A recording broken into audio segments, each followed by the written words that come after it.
ಕನ್ನಡ ಕಲಾಭಿಮಾನಿಗಳು ಎಲ್ರಿಗೂ ನಮಸ್ಕಾರ. ಈ ಹಂಪಿ ಉತ್ಸವಕ್ಕೆ ಫಸ್ಟ್ ನಾನು ಶೂಟಿಂಗ್ ಅಂತ ಇತ್ತು, ಬಟ್ ನಾವು ಯಾವಾಗ ಸಿದ್ದರಾಮಯ್ಯ ಅವರು ಮಾನ್ಯ ಮುಖ್ಯಮಂತ್ರಿಗಳು ನಮಗೆ ತುಂಬ ಬೇಕಾದವರು ಅವರು ಬಂದು ಶಿವಣ್ಣ ಬರಬೇಕು ಹಾಗೂ ಜಮೀರ್ ಅವರು ಕೇಳ್ಕೊಂಡಾಗ ನಾವು ಇಲ್ಲ ಅಂತ ಹೇಳೋಕ್ಕಾಗಲಿಲ್ಲ.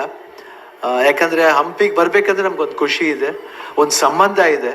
ಹಂಪಿ ಬರೋಕ್ಕೊಂದು ವಿಶ್ವಾಸ ಹಾಗೂ ಒಂದು ಸಂಬಂಧ ಇರೋದ್ರಿಂದ ನಾವು ಬರಲ್ಲ ಅಂತ ಹೇಳೋಕ್ಕಾಗಿಲ್ಲ. ಅದಕ್ಕೋಸ್ಕರ ಖಂಡಿತ ಸಿದ್ದರಾಮಯ್ಯ ಅವ್ರು ಹೇಳಿದ್ಮೇಲೆ ಮುಗೀತು, ಅದು ನಾವು ಆ ಮಾತನ್ನ ಪಾಲಿಸ್ತೀವಿ ನಾವು. ಸೊ ಅವರ ಒಂದು ವಿಶ್ವಾಸಕ್ಕೋಸ್ಕರ, ಜಮೀರ್ ಅವ್ರ ವಿಶ್ವಾಸಕ್ಕೋಸ್ಕರ ನಾವು ಬಂದಿದ್ದೀವಿ ಈ ಒಂದು ಉತ್ಸವಕ್ಕೆ. ತಾವೆಲ್ಲರೂ ನೋಡ್ತಿದ್ದೀರಾ, ಆನಂದಿಸ್ತಾ ಇದ್ದೀರಾ.